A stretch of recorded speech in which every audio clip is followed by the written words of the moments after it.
Okay, we saw just an unbelievable game with disaster after disaster, crazy play after crazy play. This is going to be about the Raiders offense and what the Raiders offense did well to keep them in it, but also the mistakes they made and mishaps that didn't allow them to eventually win this game. So let's talk about the good. It's gonna be mostly good because the offense did play well, but also the negatives here. So let's start off with this play. What's gonna happen here is this is really a bold call. I think it actually reminds me of something we've seen John Gruden do a little bit. So kind of new coach, but still a play call you will see, which is kind of similar mindsets. The Josh McDaniels and John Gruden, different, but they have similar ideologies to some degree on the football field. It's going to be a 4th down and 1, and the Raiders are very much showing as though they are going to be running the ball. Everyone on this play is a tight end or a back or a quarterback,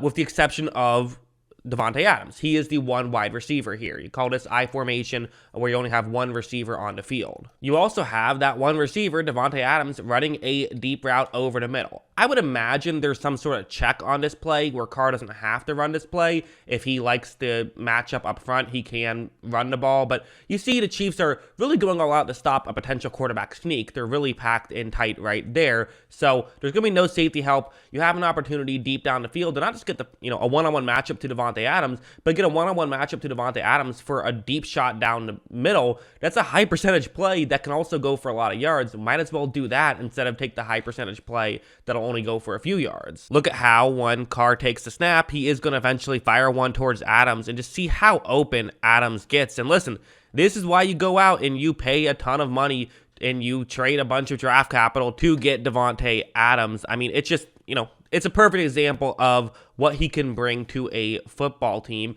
and how elite receivers can absolutely change games in the way other positions, just other than quarterback, just can't really do. And you see Carr does a great job, I think, of underthrowing it a little bit. That could have cost them the touchdown, but it was going to guarantee that they get the big completion because, if you try to make it perfectly in stride, there's a chance of an overthrow, which could result in an incompletion. But underthrowing it a little bit, the receiver can adjust and you can get the catch that way. So I think that was a smart play by Carr. So good all around. Good play calling, good stuff by Adams, and good stuff from Carr. And we also saw this. I mean, we saw some penalties that Adams would be able to draw where, really, you can't cover him one-on-one. I mean, he's one of those guys where it kind of feels like the roles have been reversed a little bit with the Chiefs and the Raiders. For the longest time, it was the Tyreek Hill, can't cover him one-on-one, and the Raiders would seemingly try to anyways and get burned, and it would look ugly. Well, here it feels like it's the opposite, where it's like, Chiefs, you should know what not to do by watching how the Raiders covered you in years past at times.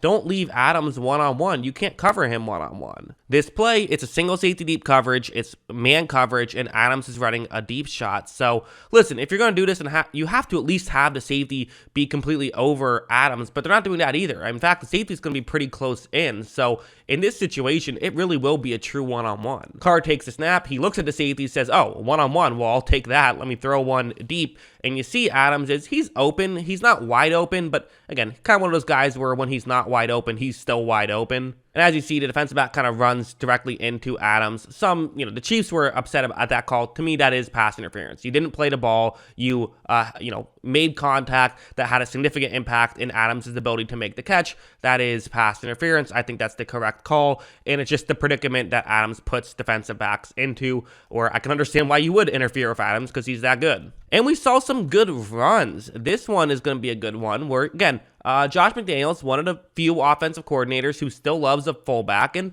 I think it makes sense. I'm actually surprised more teams don't use a fullback, even though I am very much a, pass-happy kind of mindset type of guy. I still think that a fullback can absolutely add a ton of value to, especially in the running game, and we're going to see it right here, where because of the fullback, it kind of gives you an opportunity to block just about everybody. When this play begins, you're going to see there's an opportunity right here. I mean, you look at 91 for Kansas City, he nearly has an opportunity to tackle this at the line, and this is where a running back's value comes in. Again, I am someone who will say running backs aren't as valuable as some people, some fantasy football players believe they actually are, and that part is absolutely true, but there still is value, and this is it, where a lesser back might get tackled right here. Again, it's close, who knows, maybe they could still get by it, but there's a chance they get tackled here. However, Jacobs gets through that hole and then watch him go, and he's even going to run over this safety. I mean, that was, that safety's going to think twice before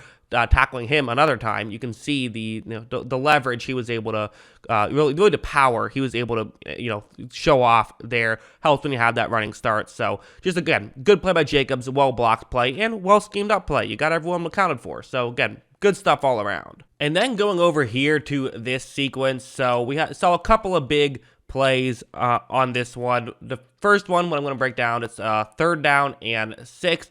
And once again, they're going to look Davante Adams' way. You see Carr take the snap, and there was safety help here. I don't know exactly what happened. We didn't get to see the all-22 footage, but somehow you look all the way over here.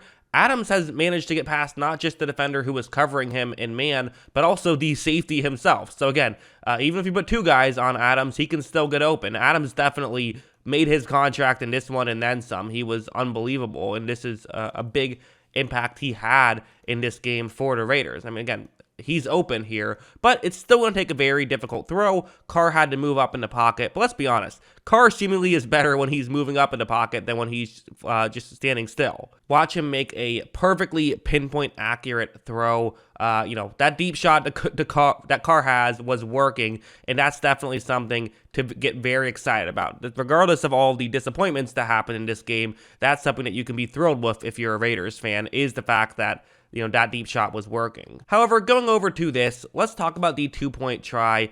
Let's talk about both perspectives. First, was it just a smart decision to go for it in general here with a 2-point try? I get both perspectives. From what I understand, people always say, oh, analytics.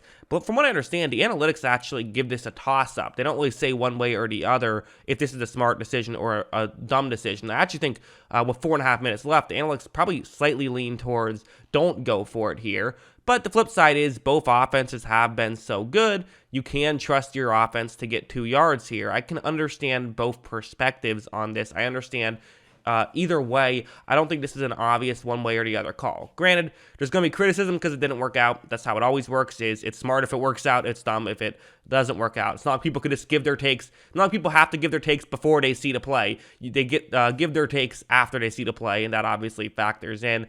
I didn't hate this call. I probably would have just kicked the extra point given the fact that there still is 4.5 minutes left, but I understand why they went for it. As for the other side of things, just the look that they're currently at right here, what they're looking at, the running play makes some sense here, I think, as well. If it was like Adams had a clear one-on-one, then I would say, okay, throw it towards Adams, but that's not what's happening here, so I don't hate this decision to run it either. However, as you see, Josh Jacobs just isn't quite able to get it into the end zone. He came very close. From that angle, it looked like he kind of did, but different angles showed he did get stopped just short, so definitely unfortunate result there for the Raiders, but I don't necessarily hate the decision-making, even if, again, I'm going to disagree sometimes, but that's fine. I still think their decision-making was within reason. I think reasonable minds can differ. Also, another controversial decision, one that was, not a going for it situation, but the opposite of the Chiefs decided to punt here 46 yards away from their opponent's end zone. I have the analytics on the screen.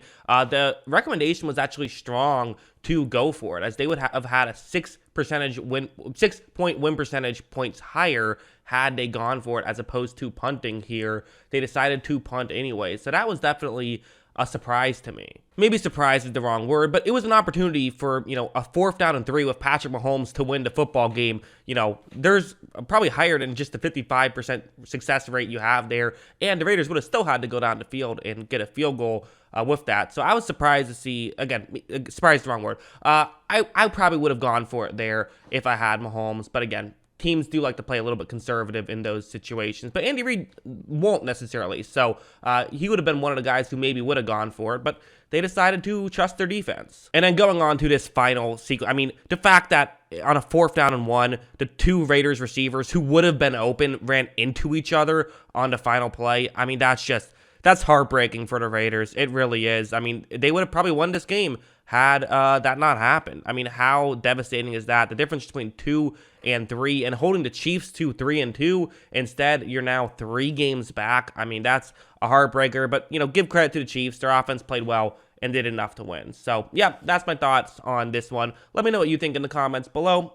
Always love hearing from you. And, of course, as always, thanks for watching.